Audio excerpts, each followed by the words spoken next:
नमस्कार मित्रांनो, आजच्या ब्लॉगमध्ये सगळ्यात स्वागत आहे. आज कॉलेजमध्ये गेलो आणि काही मुलं उशीर आल्यामुळे डायरेक्ट त्यांना पनिशमेंट म्हणून हात वरती करायला लावले. तर वरती आलो. अण्णासाहेबाचा काहीतरी कारनामा चालला होता. मला काही वेळानंतर कळालं अण्णासाहेबाला आईन्स्टाईन काय म्हणतात. नवीन काही ना काही तयार चालूच असतो, त्यामुळे अण्णासाहेबाला आईन्स्टाईन म्हणतात.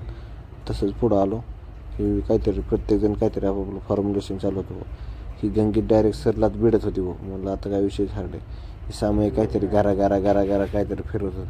अरे म्हणलं समय काय फिरवतोय. नाही म्हणजे जरा ती बारीक करतोय.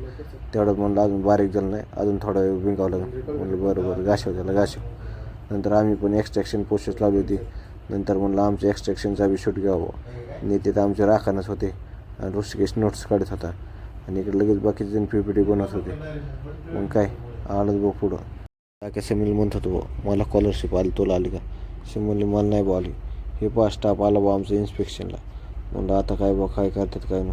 तेव्हा हे बाबूत तेवढ्यात गंगी म्हणते इकडे माझं शूट घे. हा म्हणलं घेतो.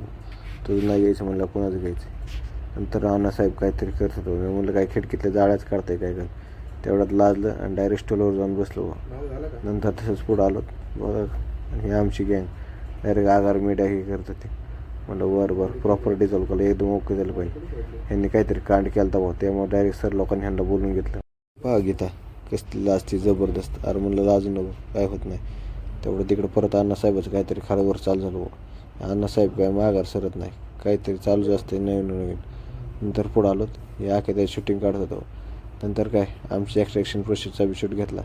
तेवढं तनी म्हणत होती ही एक्स्ट्रॅक्शन प्रोसेस कशी लावली सांग ना. अरे म्हणलं लई सोपं आहे, काय विषय नाही. फार्मसीला जाऊन जर एक्स्ट्रॅक्शन लावता येत नसेल तर काय उपयोग आहे. नंतर हे मॅडम तर डायरेक्ट सापाबरोबरच खेळत होते. डायरेक्ट एकमेकाच्या अंगावर साप टाकत होते. पण आमची मॅडम काही ह्यांना घाबरत नव्हती.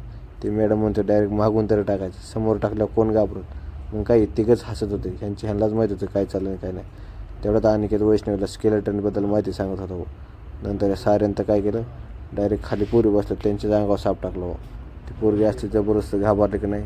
म्हणजे साऱ्या काहीतरी करीन आणि आपल्या अंगलटच येईन भाऊ. तेवढं सगळ्या पोरी उठून पळाला. नंतर काय अनिकेतने बी घेतला साप हातात. मला डायरेक्ट वरूनच टाकून देतो. नंतर खाली जोड जेवत होती आणि ते काही घाबरली नाही, कारण जोड त्यांच्यातच व्यस्त असते. यांचं काय दुसरीकडे लक्ष नसते. म्हणलं असू द्या तरी बिनला जगत हसत होता आखे. हाच बघ काय नाही तुझे दिवस चालू सध्या. नंतर अनिकेतने साप काढला डायरेक्ट ओंकेच्या अंगावर टाकला. ओमे बी घाबरला. कसं पोरीगत करतंय पाहिलं का.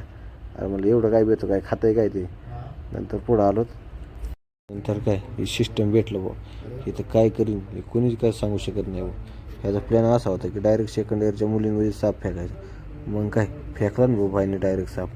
पण काय पोरी काय घाबरलं नाही पोरींना माहिती होती ही काहीतरी आमच्यावर काहीतरी स्कॅम करणार म्हणून.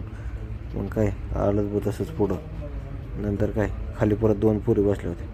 यांनी डायरेक्ट फेकलं त्या डोक्यातच लागलं पण ती पोरी काही घाबरलं नाही. अशा प्रकारे कॉलेज सुटलं होतं. सगळी गँग आली एका जागेवर. पण ऋषिकेशकडे एकट्याकडेच गाडी होती, त्यामुळे हे काय त्याला गाडीवर जाऊन देत नव्हते. तेवढ्यात गोलीने डायरेक्ट चावीच काढून घेतली. अरे म्हणलं जाऊन देते तेव्हा आजारी त्याला हॉस्पिटलला जायचं. नाही म्हणलं जाऊन द्यायचं नाही. नंतर काय मी गँग चालू पाय आणि घेतलं चलणं होत नव्हतं. अण्णाने डायरेक्ट टोचनं दिलं मागून. मग काय अशा प्रकारे सगळी आमची गँग निघाली होती गेटच्या बाहेर. तर आम्ही बी चालत होतो. नंतर काय आपला बी शूट घेतला हे आणीचं नाम सत्यच केलं अरे म्हणजे त्याला जायला टाईम आहे नाही म्हणजे आत्ताच करायचं काय असेल ते. मग काय प्रथम दोन्ही टांगड्या खांद्यावर घेतले अरे म्हणलं मरून जायची. त्याचं वजन काय कमी नाही. अण्णासाहेब तो हरगडतच होतो कारण सिस्टमचं वजन काय बारीक आहे का. म्हणलं अंगावर जर पडला तर मरतान. नंतर काय टाकलं खाली. अशा प्रकारे आजचा ब्लॉग संपला. लाईक करा, शेअर करा, सबस्क्राईब करा. धन्यवाद.